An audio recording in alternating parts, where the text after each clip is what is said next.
Let's talk about what the vibe is like for this week in the world of astrology. Hi, my name is Natalie. If you're new here, I talk all about astrology. Link in bio if you wish to schedule your private astrology reading with me. You can also follow me on social media. You can find over 1,000 videos on YouTube. Follow me on Instagram as well as Twitter. Now, on to what to expect this week. First, your mood is going to feel all over the place. Don't be alarmed by it. This is completely normal, and it's going to be even worse if you're not able to stick with your routine. So, as you know, we transitioned recently out of the sign of Aries into the sign of Taurus. So, there is this period called the void of course moon when the moon is transitioning from one zodiac sign to another. And until it can fully rest into that next sign, there is a period where nothing is happening, hence the void of course moon. Hence that name, because there's a void. It's like an emptiness. So during this process of transition, you generally want to stick to your routine. So if you find yourself not being able to stick to your routine, it's going to feel more aggravating than normal.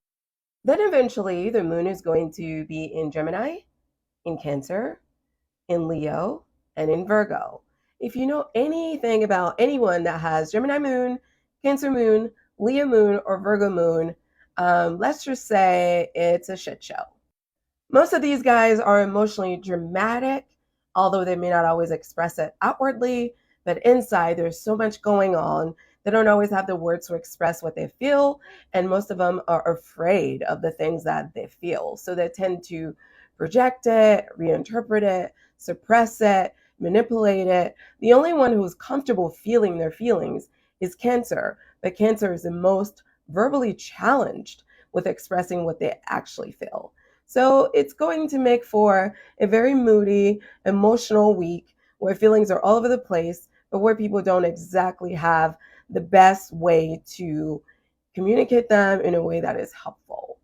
Also, on Thursday, we're experiencing a quarter moon, and that's when Leo moon and Taurus sun are going to create a square. And in astrology, whenever a square is created, it means there's tension. So you should expect some sort of crisis around relationships, around communication, around the way, through which we go about communicating what we feel and how the way we express our feelings affect other people. We should also expect some challenges around some of the intentions that we set during, the new moon that we recently experienced. So as things are taking off, there's going to be a little bit of a pushback that will just kind of force us to get still, while remaining determined to keep moving forward with our goals. If you're in a relationship, Venus is currently in Gemini, so any attempts to be possessive, emotionally immature, controlling is going to be met with some pushback. It's time to reflect on how our fears keep us from connecting with one another.